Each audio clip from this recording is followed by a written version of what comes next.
Broadcasting from the Business RadioX studio in Alpharetta, it's time for ProfitSense with Bill McDermott.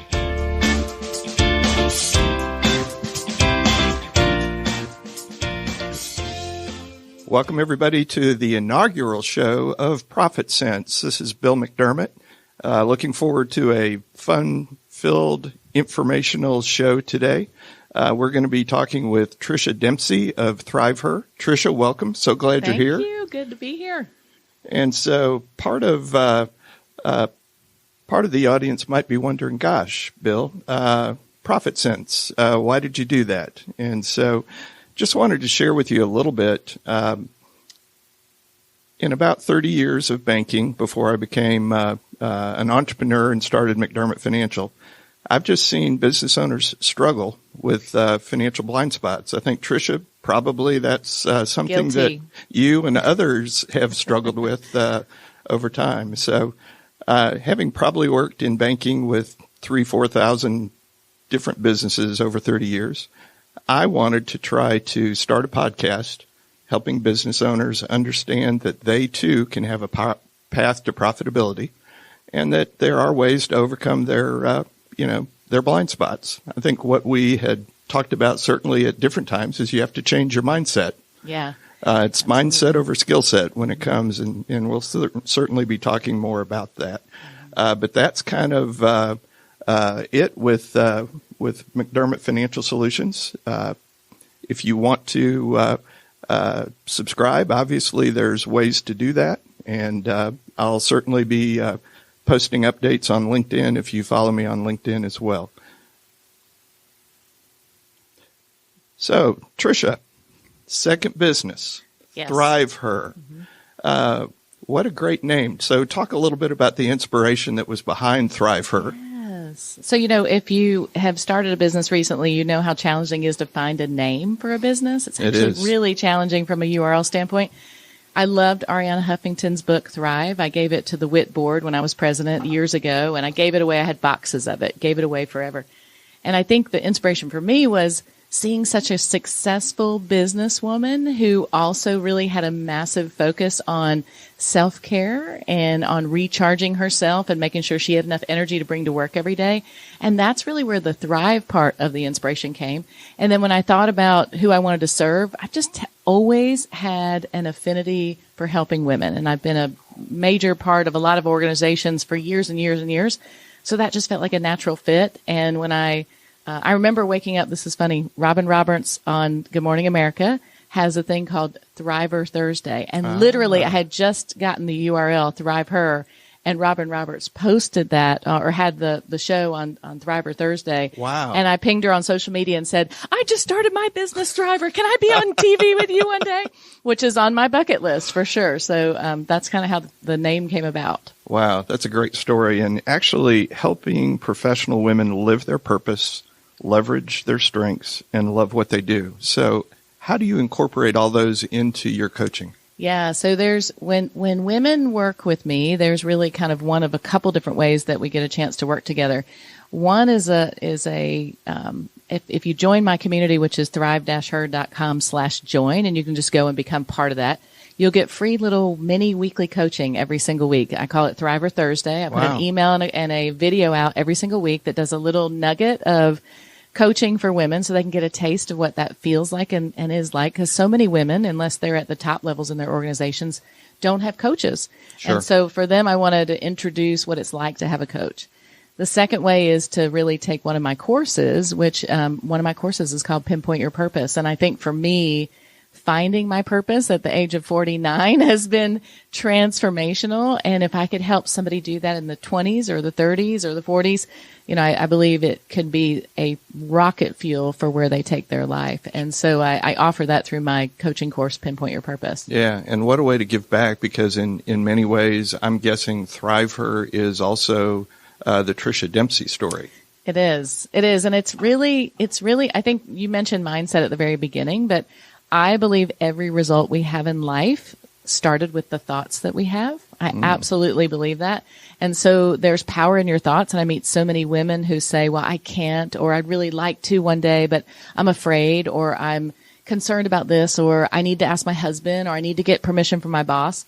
And, really, I believe in the power of taking that first courageous step and then having a good mentor or two that get you past the humps and hard parts makes all the difference. So I think everything starts with mindset. Sure. So, so I'm a guy. Unfortunately, I'm not a woman. But there are some challenges that are unique to professional women today. So talk about what some of those challenges are. Yeah, there's some obvious ones like work-life balance, like juggling it all. And then there's maybe some not so obvious ones. So I think I've been speaking a lot about imposter syndrome. I think women actually have so much of the skill set and tool set to be able to take larger jobs, but they just don't feel like it's for them, or they, if they have 2 out of 10 things, we've all heard that cliche, that they won't go for it where a man would. Back to the mindset thing a little bit. Back to a mindset. But I'm going to tell you the 2 things that I find most frequently with women, because I've now surveyed and talked to hundreds since I've started. 2 big challenges. One is clarity on what you want to do, because when you're a busy mom, then you've got a job and you come home and cook and get the wash done and all that. You have no time to think about being clear. Sure. And the second is confidence. And so I find that so many women have what it takes, but they haven't made the switch in their minds, going back to mindset again, that they can actually take a step forward and do it. And so I see those as probably the 2 biggest challenges that women have. They come to me with things like, I don't have enough time, or I need work-life balance, or, I don't have the skill set I exactly have. But really it comes down to that clarity and that confidence. Yeah. So I noticed on your website, you talked a little bit about before you could help others, you really had to help yourself. So how did that clarity come about in your mind? This is why we're sitting here in so many ways, right? So I say to women all the time, I've always had a coach. I've always had a coach from the time I started playing basketball in 7th grade. I've literally always had a coach. And when I became a professional, I always hired coaches. When I started my business, there were some very specific coaching needs that I had. And one was how we came about meeting, which was finding financing for myself. And so really seeking out somebody. I mean, when I thought about how do I go get a line of credit, and how do I get the capital to be able to grow my business?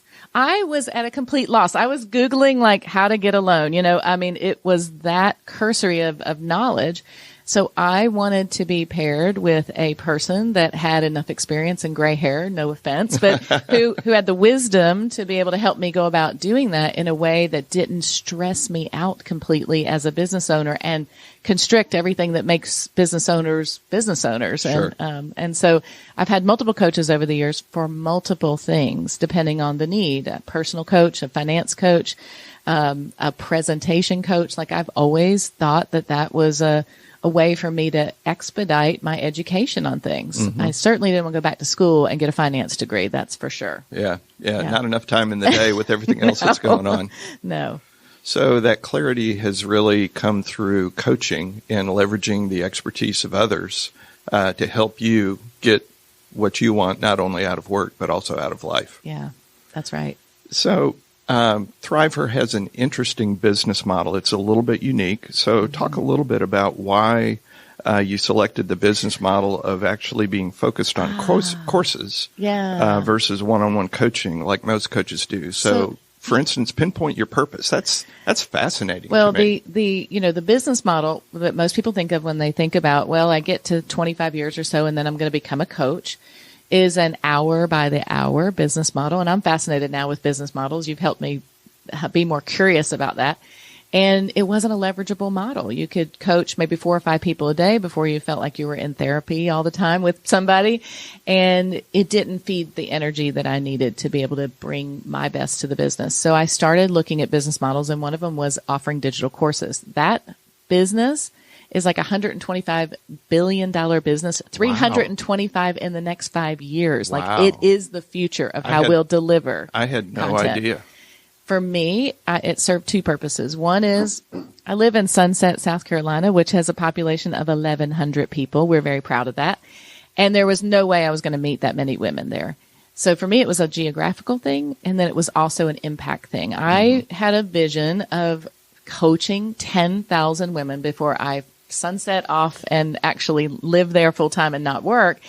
And to do that, I had to be leveraged through digital courses. Sure. And to be able to make it affordable enough that the average woman would not have to ask her husband or her boss to be able to get involved in it. That was my goal. Yeah. So if you were going to give the audience a little preview of what PinPoint Your Purpose might be like, which I think is coming up here in the next several months. November 5th is our next class. So you can learn more about it at thrive-her.com/purpose. So you can find out a lot about it, but it really is a digital course and group coaching program. It lasts for 6 weeks. So we drop on week 1, you drop content from module 1, which is all about how to pinpoint your purpose. And on week 2, you implement that information, and we get back on a coaching call and coach about group coach. This last class, 45 women at a time, group coach about what the challenges were, what they learned in that first module. Second module is really all about how to leverage your strengths. So we leverage the Clifton Strengths Finder assessment to be able to take a look at that and really help women understand it's okay to just embrace your strengths and be okay with, this is my purpose, this is my strengths, this is what I want to do with it. And the final module really is all about creating a vivid vision. And you know this, or you might remember this from our Agile days, but I wrote a vision for Agile year 1. Year 10, about 90% of that vision had come true. 10 million in revenue, selling the business, and I didn't know at that time, to a publicly traded company, having the money to be able to buy a house on the lake. So many things about that business came true because I put that in writing and put it in a vision. So I believe in that process. Yeah. And so one of the things that I know I got from your website is whenever you faced adversity in your life, there were really 4 steps that you went through. And one of those was changing mindset. And also, the mind is such a powerful thing. If you actually see it in writing, your life just starts going there. So you bring up a great point. There's this reticular activating system in your brain, which is the way your brain filters out its 60,000 thoughts a day. And 95% of those thoughts are repetitive. So you can literally train your brain to be focused on something that you will ultimately live one day. So I tell people, if you have a real vision about things, you'll unlock your iPhone 110 times a day, change your home screen to a picture that represents what your ultimate outcome is going to be, or change your password on your computer. So you're constantly feeling it with your fingers every day, seeing it with your eyes, and retraining your brain into where you want to ultimately go. Yeah. So funny story. I'm going to go off on a tangent here for just a quick second. It's your show, Bill. I was 14 years old, playing golf, actually starting to become proficient. And I was playing with my dad, my grandfather, and a friend of my grandfather's. I called him Uncle Stan. So we're on the golf course, and all of a sudden we come up to this hole. The fairway, Tricia, is lined with trees. Narrow. And so in my mind, I'm looking at this hole saying, how am I going to hit the drive down the fairway? And so Uncle Stan, I'll remember it forever. He said, and of course he called me Billy back then. Billy, the fairway is only 6 inches wide. And I didn't know what he was talking about. And so basically he touched the right side and the left side of his temple, said the fairway is from here to here. So talking about mindset, what I perceived in my mind's eye is a narrow fairway.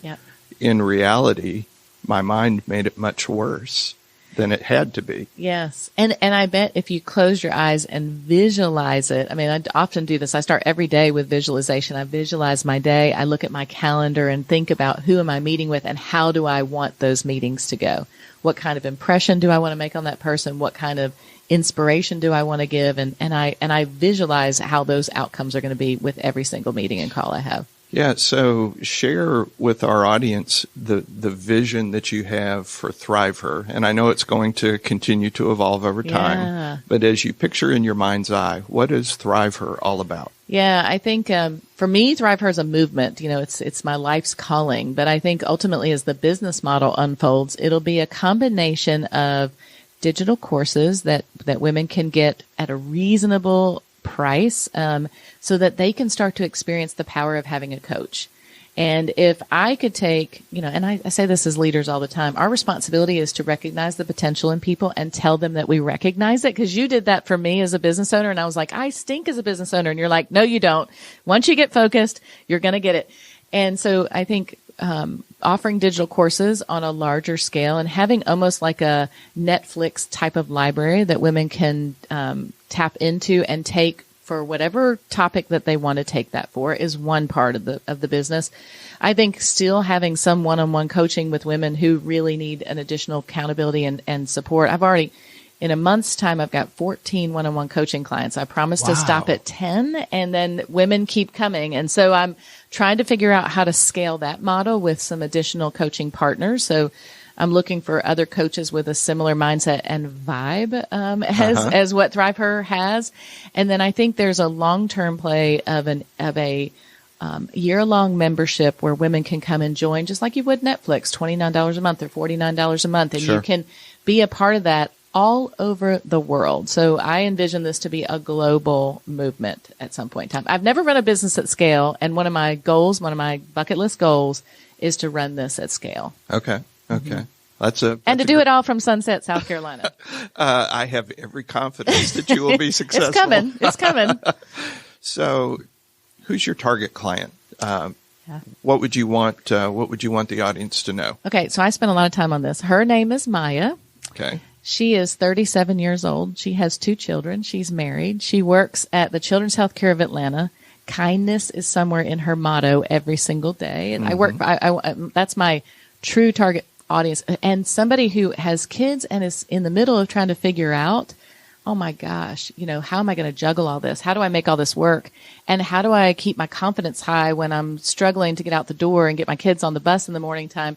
So I have a specific person in my head when I think about my target audience, but I also have avatars built around a community of women. Mm-hmm. So a lot of women that come into Thrive Her, I call them goal-getting go-givers. That's what I call them. Okay. So they are ambitious and they're hungry to do more. And at the same time, they've got a big heart and they're trying to balance the how much do I give versus how much can I get out of life scenario. So sometimes that's a woman who might be, at AT&T for 30 years and is now deciding I'm at this last chapter. What can I do with my life? Right. And early women who are saying, how do I get more aligned with my purpose in my 20s so that I could really live the amazing life that I want to. And I think this generation is just primed for that kind of thinking. So Maya, when I think about my very specific avatar and who is ideal for me, but really a community of women that kind of fit a large age group and span professional, ambitious women who want to create a thriving life and career they love. Yeah, and not just surviving, but actually thriving. Oh my gosh, yes, definitely. So that particular target client seems to me is balancing multiple things, being a working professional, very successful in their career, but also wanting to also be successful as potentially a mother and a wife, as well as being active socially. And so that person seems to have things in life just beyond one or two and trying to juggle it all. Yeah. How do they juggle There's it all? a great resource I'd like to just offer the audience. They can get it at thrive-her.com/balance. And I created this article. The very first thing I created, I sent out an email to all of the women in the database and said, I'm thinking about writing something more meaningful in these 4 areas. What do you want? Unanimously, women wanted to find out, how do I balance it all? So, I remember this day I was sitting at Cricket Wireless and I was going in to present to them about women in technology. And we were all sitting around ahead of time talking about life. And there was 22 of us or so in the room. It was literally like, I remember counting it and thinking, oh my goodness. Most of those women, we were joking around, either their husband stayed home or they had a wife at home. And then we were kidding around about this. And so we all started talking about, how do we outsource our life? How do we have one of ourselves at home so that we can effectively run our businesses? So I wrote a piece on what I had done to outsource to a wife. And her name was Tori Davis and Christy Carey. I mean, there was lots of women over the years that really made my life so much easier. Sure. So that I could really do what I wanted to do and my family didn't suffer. That was really important to me. So I think outsourcing is a viable option because you can go on Nextdoor in your neighborhood, post up, hey, these are the 4 things I need help with. Literally, somebody finished my wash every week, did my grocery shopping, took my dogs to the groomer, made sure my dry cleaning was all put away at the end of the week. And we did nothing on the weekend. Yeah. And I think you've got to, if you're going to be a successful woman, almost every executive woman, I would venture to say every executive woman that I know, and as they get to a certain point in their career, they all have some level of support. And I think this is the big secret for women. I think we all think we should do it ourselves, but the really successful ones, they have the support. And it's not them working more hours. So there are also probably some listeners in our audience that are maybe 3 or 4 years away from becoming a Maya. Mm-hmm. There are also some Mayas out there that are a little bit beyond Maya. So what would you say to them? Yeah, I think that I think that if I were, it's my daughter's 19. I think we have this conversation all the time. I think you got to set the expectations with whoever you're going to spend your life with, that you have ambition and that you're going to need his support or her support, whatever your choice is. And you also need to let somebody know that, that you're going to support them equally as much as that support is expected for you. I also think I would tell them that you need to be visible early in your career. This is a big thing I've learned is, before you're ready, you need to do it. You need to be visible. You need to let people know what kind of good things you are doing without sounding cheesy. And this is a hard thing for women to do. So you need to learn how to communicate your value with confidence, and you need to learn how to be visible so that you can maximize your impact and people recognize what you're doing. And that's a really hard balance for women. I'm in sales, so that doesn't bother me at all. I will tell you exactly what I'm doing all the time. But for a lot of women, that's really intimidating. So I would definitely tell them. And then the ones that are later on in their life, I'd say, man, if you spent 30 years doing something that wasn't your purpose, there is a whole life out there for you after. I was just finishing my class yesterday, and one of the ladies said, I still have something to give to the world. And she was probably in her late 50s. And I said, oh my God, absolutely. As long as we have breath, you absolutely have it. But we get in this mindset of I'm too young, or I'm too old, I don't have enough experience, or I've already kind of passed my prime. We start to tell ourselves these stories and going back to thoughts. That's all just baloney. Sure. So I think that's probably the advice I'd give. So I've heard a term mentioned, which I've kind of adopted. I call them SLBs. There are self-limiting beliefs that all of us have, and so it sounds like part of the encouragement that you give to professional women is, which I also saw on your website, and they have to elevate their standards. You have to expect of yourself something more than what you're currently expecting. Yeah. So in addition to changing mindset, they also have to elevate their standards as well. And Bill, this is, I could talk about this for hours, but the biggest shift that I made in starting Thrive Her from when I had Agile is I came at Agile always from a perspective of scarcity. I used to say the words all the time, I'm just 3 months away from going out of business. And my other friends who run businesses would say, me too. Okay, I'm not the only one. And I'd say, well, I don't have, I never have enough cash. It's always stressful. I always think about payroll. And I would work myself into that mindset. So guess what it felt like? It always felt like that. And what I write in my journal every morning is, I am a healthy and wealthy woman. And underneath of the word wealth, I write, who never worries about money, ever worries about money. Right. And do I have enough money to not ever worry about money? No. But I refuse to participate in that scarcity. And so I think elevating yourself to, there's plenty of room for all of us out here. There's plenty of money. So if the guy sitting next to you just got a 10% raise, there's 10% for you too. You just need to be visible. You need to go be confident about communicating that value and ask for it. So you have to get your brain right before you can move up and next level. Someone much smarter than me mentioned the acronym FEAR, false emotions appearing real. Yeah. And so all of us have those fears, That's right. Tricia, that appear real to us, but upon, further reflection, they're self-limiting. We have to figure out a way to overcome them, which you certainly have in what you're doing at Thriver. And you're reaching a great audience, and I'm sure continuing to make an impact. Yeah. So in addition to clients, who is a good alliance partner? Professional services, our best opportunities come by word of mouth referral.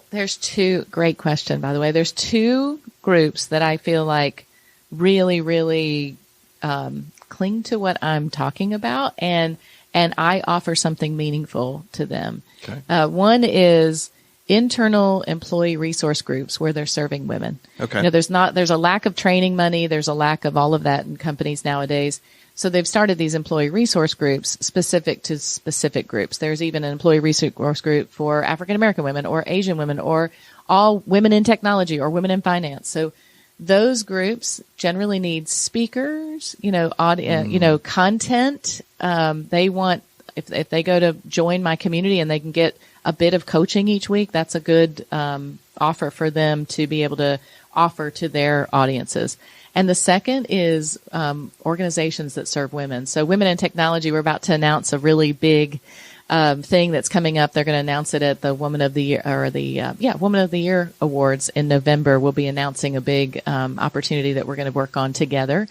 So I think any organization that needs revenue, which is almost every nonprofit that I know, and doesn't want to put the resources and time into it, I can plug my programs directly into that and be able to set up a revenue share model with them that is mutually beneficial because I reach a lot more women, which my goal is 10,000 women. Right. And they do things without having the cost or the need to scale their infrastructure and team. Yeah. Yeah. I want to take us in a slightly different direction, but I do want to come back to the structure of your courses in just a minute. But after all, our show is ProfitSense. Let's talk about it. I was wondering when we were going to get to that. Yeah, and so you've had a great path. It certainly has had its ups and its downs, as all business owners. But as you reflect, sharing with the business owner audience, talk a little bit about your path to profitability. Things that you struggled with, things that you did really well. Yeah. I never had trouble making money. Revenue was not a problem ever. Signing more customers, getting clients, that was not a problem. Making good money, gross margin dollars, and managing expenses in a way that I really thought about profitability. I literally, for the longest time, thought your bank account balance was your P&L net income. I mean, that's literally how cursory it was at the very beginning. So when I realized, as I started to look at the cadence and the discipline of a monthly P&L and a balance sheet, and for me, I had to have a coach, which this is where Bill comes in. I can't stress enough to the audience that's listening to this that if you're a small business owner and you're struggling with really, number one, understanding how to leverage your financials, because understanding your numbers is one thing, but then understanding your leverage points is a whole different thing. If you're struggling with that, then you need to hang up from this podcast right now, call Bill McDermott and get him to your office. So, for me, once I understood I had to first understand the structure of my P&L. Then I had to really understand, and we talked about this all the time, how do I leverage my cost side as well as my margin side, as well as the productivity of my employee side? We talked about that a lot, to be able to run a more profitable business. And you helped me with everything from that first line of credit that we signed, and we took pictures in the bank. I still remember. I remember. You know that? You remember? I have the picture. I know. It was such a great moment for us. Because I was using factoring up to that point. I had a great factoring partner, Allied Financial, who I highly recommend when you start out, but it was expensive money. And when we started to put that money back into reinvesting in the business, it magically was like, sprinkling dust on, magic beans for us in so many ways to be able to grow it. So getting that line of credit. But the really critical part that you helped me with, there was two parts. One was understanding the leverage of that P&L. And if we could just change, remember we would leave the meeting and you'd say, Trish, I just want you to focus on this one thing. You'd put your finger up every time, this one thing, Trish. And I would nail it. You were great at that. I would nail it once I understood the one thing. Yeah. And the second thing is when I sold my business, you were I can't stress this enough to your audience, because you don't only get the 30 years of banking and understanding how a banker thinks about your stuff, but then you get the friendship and the coaching of somebody who genuinely doesn't have any dog in the fight other than to see you be successful. And that's so invaluable for business owners, because people will lie to you when it's something in it for them. They will tell you, oh, no, don't worry about this. Oh, you don't have to think much about that. Oh, we need to be spending money here. If there's something in it for them, people, just human nature is like that. The thing I loved about you was you were always so neutral about that. And you wanted to see what was best for the business, but also what was best for Tricia Dempsey. And it's hard to think like that sometimes as an entrepreneur. Yeah. So on the topics of had to change your mindset about profitability, elevating your standards, self-limiting beliefs, did you have any of that going on as far as figuring out your path to profitability? I had all of that. I think I was so service oriented, and this is just by nature who I am. I'm so service oriented to my employees, my clients, and everything, that I had to pull back and realize you had to support the business first. Right. So that was a big mindset shift. I had self-limiting beliefs that I could actually run a larger business, and we kind of proved all that wrong over the years. But I always thought that, Agile would be a $1 or $2 million business. And this last year, they just finished. I just was talking to the guy who I turned the office over. They're $14 million this year. Wow.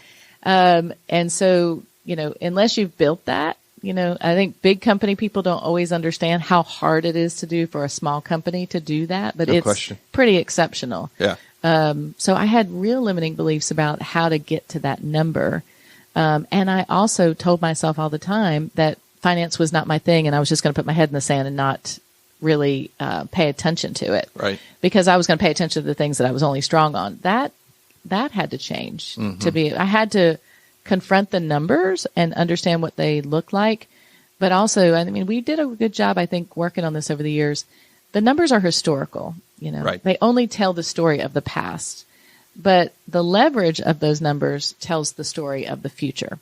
And so I had to get out of that. This was just a past review exercise, that this was really a future fueled and focused exercise, not a past exercise. I also remembered you taught me something that was incredibly invaluable. So, being a numbers nerd, the numbers told the story, but actually I felt like you and I, when we were working on the business, we had to figure out a way to do that in pictures, bar graphs, charts, because there are people who see numbers and get numbers, but there are also people that need to see it in graphic form. Yeah. Pictures worth 1,000 numbers, 1,000 words. Yes. And so being able to see that in a different way visually, I also think contributed to that. By the time we finished selling Agile, we were like a well-oiled jazz band. It was just one of those things we would get in and riff off of each other all the time about how we